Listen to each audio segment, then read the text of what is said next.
E eu trouxe um tema para essa palavra. Livre-se do medo. E eu estava pensando nesse sonho, quando eu acordei muito assustada e cheguei a comentar com o Sérgio, falei, Sérgio, eu tive um sonho tão diferente, eu vi em letras garrafais um fundo do céu e falando, ainda, não tenha medo, ainda não tem fé. E eu fiquei alguns dias sentindo aquele versículo no meu coração, pensando sobre aquilo. E eu achei que fosse algo que mais para frente, às vezes eu iria perceber, eu iria ver, às vezes eu ia falar com alguém, mas Deus estava falando comigo mesmo. Porque quando ele tira Abraão da terra dele, da parentela, ele não disse para Abraão para onde Abraão ia. Porque ele sabia que se ele falasse, Abraão teria medo. E assim aconteceu comigo. Eu não sabia naquelas próximas semanas aonde eu estaria. Mas o Senhor estava me preparando para chegar naquele lugar. E nós não imaginamos que nós iremos em lugares improváveis. E aonde o Senhor nos mandar, nós temos que ir. Porque nós temos que ser boca de Deus na vida das pessoas. E é tão interessante, quando Jesus acalma aquela tempestade, os discípulos estavam ali com ele. Eles sabiam quem que era Jesus. A maioria eram pescadores. E aquela tempestade veio mostrar para eles que a força não estava nos braços deles. Nem no braço direito e nem no braço esquerdo. Quando eles clamaram por Jesus, Jesus levantou e falou, aquieta-te, acalma. E tudo se fez da forma que Jesus havia falado. Amém? É tão interessante que na Bíblia relata 366 vezes, não tenha medo. Não temas, não tenha medo, não tenha medo. Porque o Senhor sabe que nós somos seres humanos. Ele sabe as nossas dificuldades. Ele sabe as nossas debilidades. E esses dias para trás, nós estávamos numa reunião, algumas jovens, algumas líderes, e eu senti no coração de falar sobre esse sonho. E a maioria das jovens e das líderes falaram, eu tenho medo. Eu tenho medo. Eu tenho medo do futuro. Eu tenho medo dos meus filhos, da criação dos meus filhos. Eu tenho medo do amanhã. Eu tenho medo do que há vir, do que virá. Eu tenho medo de uma doença. Eu tenho medo de um casamento fracassado. Eu tenho medo de não dar conta.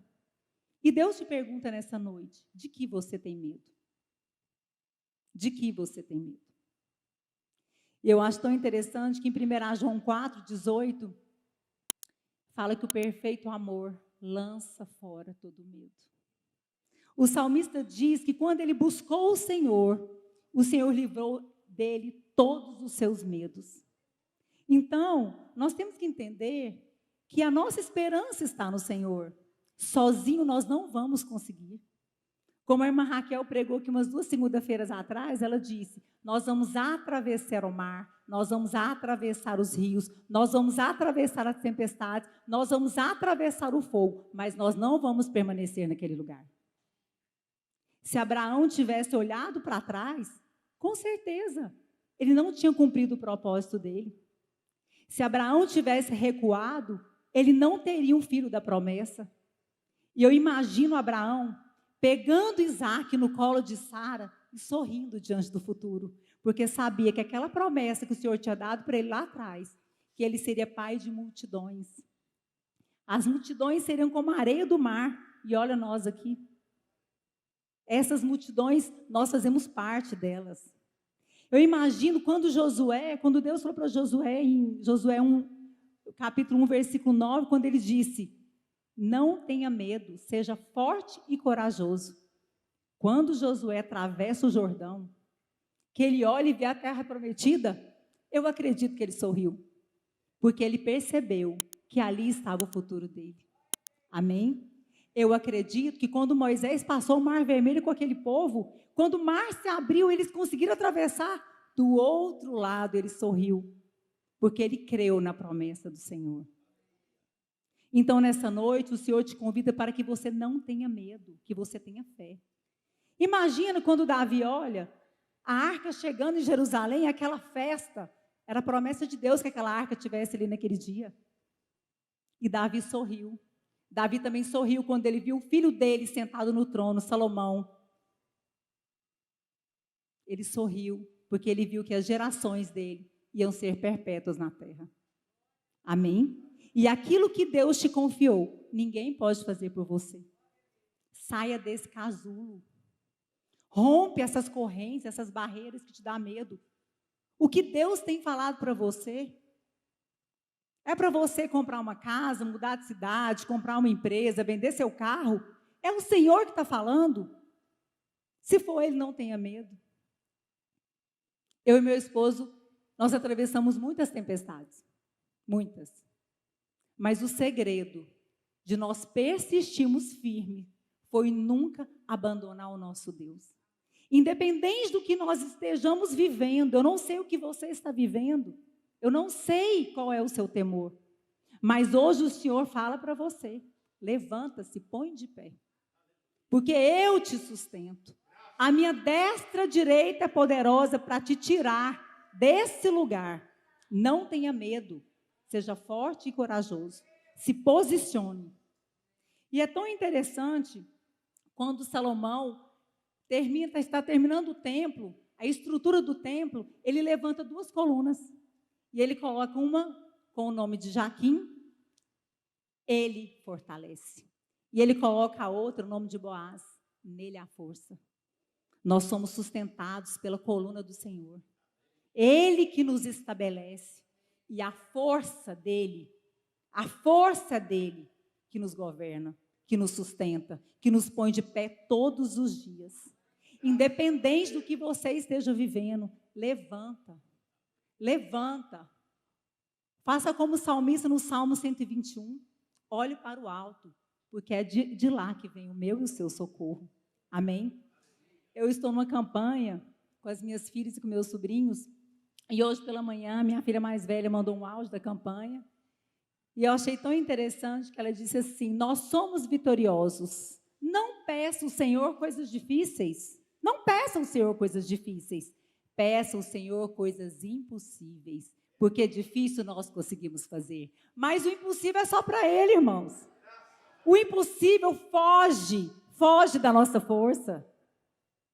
Peça difícil para Deus, não. Isso para Deus não é nada. Peça o impossível. E Deus te pergunta nessa noite: para você sorrir diante do futuro, o que eu preciso fazer por você? Peça para mim. Peça para mim, Ricardo. Eu sou o Deus Todo-Poderoso que te sustento pela minha mão direita, amém? Esse é o Deus que nós servimos, não tem nada impossível para Ele. É uma enfermidade? É um filho que está longe de casa? É um marido que não voltou? É um filho que te abandonou? É uma porta de emprego? É uma dificuldade financeira? Creia no impossível, porque o impossível é para Jesus. Amém? Não é para o homem. E é tão interessante a gente percorrendo a Bíblia, e quando nós vemos lá em 2 Reis, versículo 6, quando o servo de Eliseu sai lá do lado de fora de manhã e fala: Eliseu, nós estamos cercados. O que nós vamos fazer? Aquele exército arameu ali, ó, o rei sírio, com todos aqueles carros e cavalos. Eliseu olhou para o servo dele, olhou para o céu e disse assim: Senhor, abre os olhos dele. Quando aquele servo olhou para o céu, ele viu carros e carruagens de fogo. Ele viu anjos lutando a batalha dele. E assim tem que ser a minha vida e a sua vida. Jesus nos fez uma promessa que Ele nunca nos deixaria, jamais abandonaria. Aquele barco dos discípulos significa a nossa vida. Nós estamos naquele barco. Independente da tempestade, nós estamos atravessando. O Senhor é conosco e nós iremos vencer. Todos os livros da Bíblia têm uma história que parece comigo e com você. E no final, todas são vitoriosas, porque o nosso Deus não perde batalha. Eu acho tão maravilhoso ler a Bíblia. Eu fico várias e várias horas se deixar lendo a Bíblia, porque em João 15:3 diz que nós somos limpos pela palavra. É a palavra que nos limpa. Não existe você conhecer a Deus sem ler a palavra dele. A palavra de Deus é a boca de Deus. Não existe você ter comunhão com Deus se você não consegue se ajoelhar, nem que seja 5 minutos todos os dias da sua vida. Adorar esse Deus, glorificar esse Deus, ler a palavra dele e dar as primícias para o Senhor. Eu imagino que quando Abel fez o seu sacrifício, quando ele deu aquelas primícias, Deus levantou do seu trono e sorriu. Deus levantou e sorriu, porque aquele sacrifício que ele fez, hoje é exemplo para nós. Nós devemos sacrificar a nossa carne.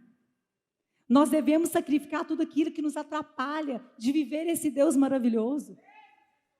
Quando Jesus venceu a tentação no deserto, quando os anjos estendem um banquete para Jesus, o Senhor lá do céu levantou do seu trono e sorriu. Esse é o meu filho amado. Amém? Quando Jesus venceu a cruz, antes dele subir naquela cruz, ele virou para o Senhor e falou assim: Senhor, seja feita a sua vontade. Está difícil, mas seja feita a sua vontade. Que não seja a minha vontade, mas a tua. Quando ele subiu naquela cruz e derramou o sangue dele por mim, por você, para que hoje nós tivéssemos vida com abundância, para que a gente pudéssemos viver uma vida de salvação, uma vida de alegria, uma vida de paz, desfrutando, como falou hoje a irmã Soraya na palavra, no devocional, sorrindo diante do futuro. Nós temos que desfrutar o que Deus tem feito por nós. Aleluia! E eu acredito que o Senhor levantou do trono quando viu o seu filho rompendo a morte, ressuscitando, pegando a chave do inferno, libertando almas como eu e você. O Senhor sorriu, porque ele pensou: hoje estará um povo naquele lugar, reunido em meu nome. Por isso que eu estou sorrindo, porque eu sei que o meu filho amado era o único que podia fazer isso. E Jesus diz: eu sou o caminho, eu sou a verdade e eu sou a vida. Lá em Êxodo, ele se apresenta para Moisés: o eu sou o que sou, porque ele é tudo. Ele é o caminho, ele é a verdade, ele é a vida. E ninguém consegue encontrar com o Pai, a não ser por Jesus, porque ele é o único caminho. Amém? E eu fico imaginando Paulo, quando ele chega lá na frente daquelas autoridades. Jesus tinha dito antes: eu colocarei palavras na boca de vocês. Eu percebo Paulo discorrendo toda aquela história, a sua libertação, a sua transformação para aqueles reis. E ele ficava horas e horas falando. E eu acredito que as pessoas ficavam se confundindo. Como é que ele tem tanta palavra assim? Muitas vezes nós iremos enfrentar tempestades grandes, mas é o Senhor que vai falar por nós e através de nós. Se nós estivermos firmes nessa palavra, se nós soubermos essa palavra que nos cura, que nos salva, que nos liberta, nós não teremos dificuldade em meio às tempestades. Amém? Olha, é lindo demais o que Deus tem feito. Esse 7º ano de sorrindo diante do futuro, lá em Provérbios 31:25, fala: reveste-se de força e dignidade, sorri diante do futuro. Se eu tenho um Deus poderoso, digno de honra, de glória e de louvor, é impossível eu não sorrir diante do futuro. Porque eu sei que a minha esperança não está em mim, a minha esperança está nele, autor e consumador de todas as coisas. E ele diz que tudo que ele fez foi bom.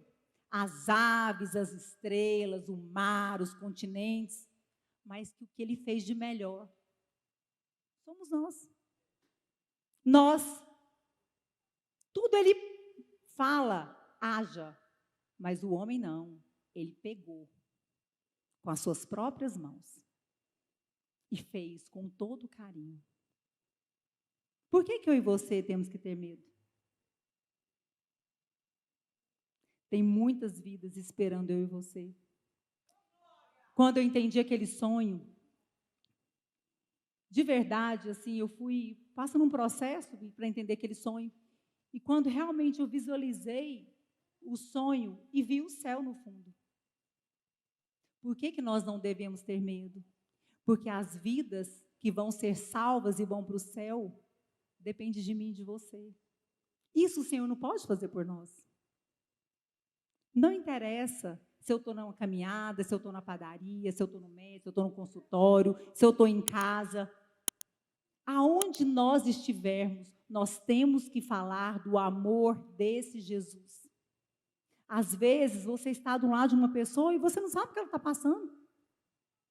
O Senhor, às vezes, colocou ela do seu lado ali, ó, porque ela precisava de ouvir uma palavra.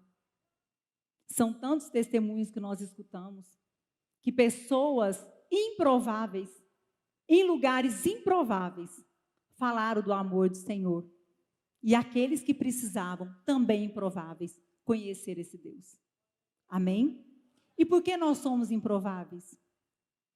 Porque o Senhor quer nos formar. Ele quer soprar em nós e através de nós. O Espírito dele que convence os outros, não somos nós. Nós temos que entender que os dias são maus. E que se eu e você não estivermos firmados nessa palavra, muitos vão ficar para trás. Muitos vão ficar para trás.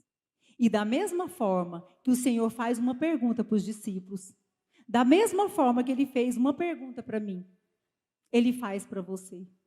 Por que está com medo? Ainda não tem fé? Peço o que você quiser em meu nome e eu lhe darei. Que dificuldade é essa? Parece que muitas vezes nós queremos colocar o Senhor na caixa. Sabe? Parece que muitas vezes a gente fala, não, mas isso é difícil demais para Deus. Nossa, mas isso é difícil demais de acontecer. Nós menosprezamos o poder desse Deus maravilhoso. Se o Senhor colocou essa dificuldade e você pensa que você pode falar com Ele, é porque Ele já está te esperando. Basta uma palavra sua. Senhor, aquilo que eu não posso fazer, faça por mim. Faça por mim. E eu creio que quando Jesus chegar e Ele perguntar, o que você fez? O que você fez com seus filhos? O que você fez com seu marido? O que você fez com seu trabalho? O que você fez? Senhor, tudo aquilo que o Senhor me deu, eu cuidei, eu zelei, eu me levantei. Sabe por quê, irmãos? Nós somos como aquele candelabro do tabernáculo. Todos os dias o sacerdote vinha, limpava as cinzas, cuidava, lustrava, colocava um pavio novo, um azeite novo e acendia. Assim somos nós. Todos os dias nós temos que pedir perdão, nós temos que nos limpar, nós temos que nos lavar, nós temos que pedir ao Senhor para encher um óleo novo, colocar o pavio e acender de novo a chama. Todos os dias nós somos aquele candelabro que todos os dias nós precisamos de falar do amor de Jesus, adorar esse Jesus, louvar esse Jesus e ler esse Jesus. Amém? Então, eu acredito que de agora em diante, os seus olhos vão se abrir, como aconteceu com aquele servo de Eliseu, e você vai saber que as guerras que você vive são muito menores do que os cavalos e as carruagens de fogo que Deus manda para lutar em seu favor. Nada é impossível para o nosso Deus. E eu creio que eu e você, a partir de agora, vamos sorrir diante desse lindo futuro que está por aí. Amém? Obrigada pela oportunidade.